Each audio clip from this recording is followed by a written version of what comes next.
What's up, everybody? This is Colin from Holistic Heritage Homestead. I hope you're all well. Folks, we just put out some videos discussing bugging in and bugging out and why they're two of the most important emergency preparedness topics that we need to definitely discuss, especially now, right?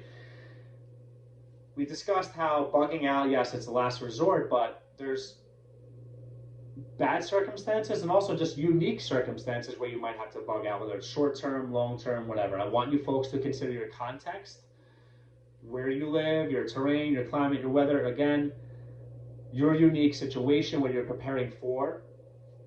But as also mentioned in previous videos, I'm a fan of putting as much as possible in your bug out bags, in your containers, your grab and go stuff as possible, because you could always leave them behind. You could always come back for them, and you could always, just lighten your load, right? But you might not even be carrying it. It might be something you have in your bug out bag and you put it in your vehicle. So weight's not as much of a problem as if you were considering walking or hiking or running even, right? Totally different situation. So consider your situation. But I want to keep these videos, because I'm going to have to do this in multiple parts, because there's so many things to consider. I want to keep them short. I want to keep them 10 minutes or less. I want to try to keep them between 8 and 9 minutes if possible, because I want to go through enough material to cover something you can understand and connect. But I don't want to overwhelm you with the amount of information, because there's so many items to consider. And a lot of this has carryover and crossover. Obviously, what you have in a bug out bag, you want to have in your home, right, at all times. These are things that you should have in your vehicles, right? And those are going to be other series. We'll discuss a whole separate series. We'll be discussing what you need in your vehicles at all times. That things that not a lot of people really think about, okay? Stuff like that, right? Where you needed storage, where you should have, certain backups in certain places, right? We're going to discuss all those things, folks. Trust me, we're going to go into details, but I want to get right into the items, because as I mentioned in the previous videos, you can always add, you can upgrade, you can customize as you need. Don't stress, folks. So if you're new to this, grab anything you've got and start throwing these types of items in there, right? Don't overthink it. Now, when I think of survival, I think of, the rule of threes, or the law of threes, which is, in short, there's different, people have their different examples, but if you're not breathing for 3 minutes, that's a problem, right? And that also, I would also put bleeding for 3 minutes, that's a problem, right? Heavily, right? So, are you breathing? Are you bleeding profusely? Those are obviously immediate things to think of. And we want to get into the fancy stuff, the cool stuff, the basics, And yeah, solar panels you can unfold and they charge your smartphone and you can hang out and that's fine. Those are great and actually do have a place and a purpose and they're great to have. But if you're not prioritizing, it doesn't matter. Cover your basics, because when you get these, and when you have to lighten your load, you make sure you have these types of things in there if possible, okay? So, for example, bleeding heavily, a tourniquet. This is a cheap tourniquet. I'm going to show you some things, folks. I'm not necessarily going to get into the items because, as far as the brands and do product reviews, that's other videos. Hang tight on the product reviews. Do your own research on good tourniquets, right? I've heard, I believe Bear Independent, I believe on YouTube, they sell some really good medical stuff, and I've heard they have great reviews so far from what I've heard of. And he's very knowledgeable, and they have great stuff on tourniquets there. Check that out. Breathing, right? Ways to clear airways. Do you know, obviously skills, CPR, stuff like that, right? This all comes into play, folks. But masks, different types of masks, is a biological, N95 or above type mask, gas mask, something for radiation, I don't know. But you have to be able to breathe, right? And that's going to play a big part in our bugging in series and videos where we focus on bugging in, because how to make sure you're home, you're not compromised when it comes to breathing, right? Obviously a fire, breathe, right? Oxygen, right? So folks, think about that.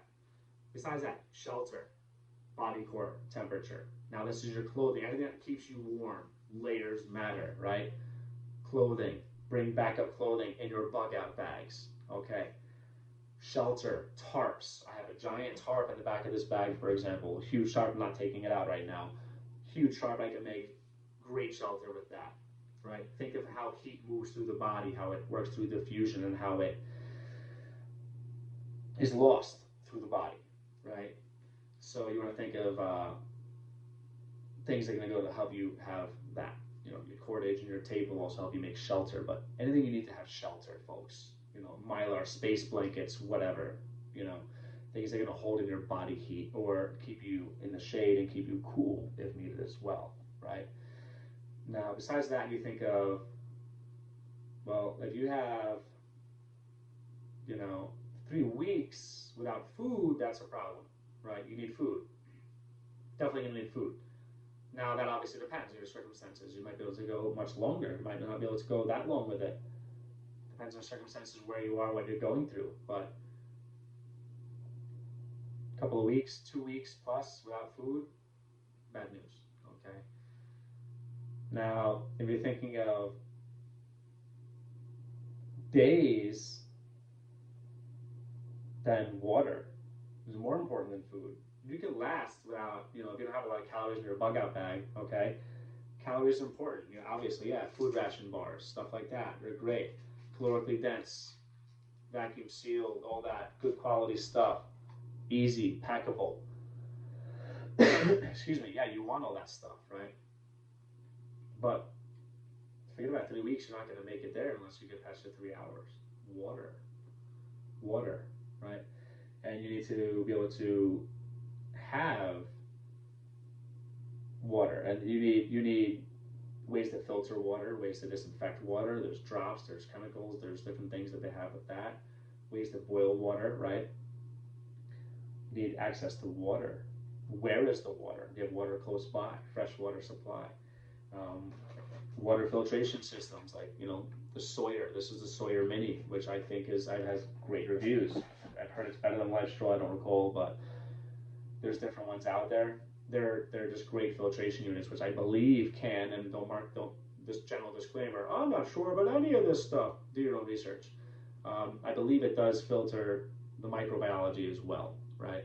I think it does filter, you know, pathogens or bacteria or viruses, whatever. It's going to get that out of there, but also you're just going to obviously filter your parts per million, your solids or dissolved solids. So apparently with some of this stuff, I believe you can go right to any freshwater source, a pond, anything, stagnant water, whatever, and just drink from it directly.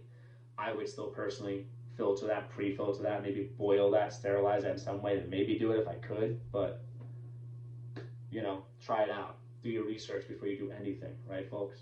But water, water filtration, stuff like that. So you're 3 minutes without oxygen, big problem, right? 3 hours without shelter, big problem. Cover, big problem. Then you have 3 days, really depends on your circumstance. It could be less than 3 days without water, big problem, right? And then food, 3 weeks, probably less than that, to be honest with you. And honestly, it depends on how fatigued you are. If you're not useful, if you're so fatigued because you haven't eaten, you might not even last a few days, right? So those are things to consider, right? The rule of threes, the law of threes when it comes to it. You know, those are things that you definitely want to make sure you have. You know, the mask, I didn't show you the mask, but you want masks around. You want to make sure you can breathe. You want tourniquets to make sure you're not bleeding too much, right? So masks, tourniquets, obviously you're going to think about shelter, tarps, right? You're going to think about things to secure your tarps, right? Which would be cordage and things like that, right? You want to think about clothing, you know, good, strong clothing, durable clothing, and just focus on the basics and think of water. Your filtration systems, your many water filtration systems are great. Those are grab and go. And you're going to want to think about, you know, you really want to think about just the basics, food, having some type of calorically dense food on hand. You don't need too much. You know, 72 hours is all you're really looking for a bug out bag.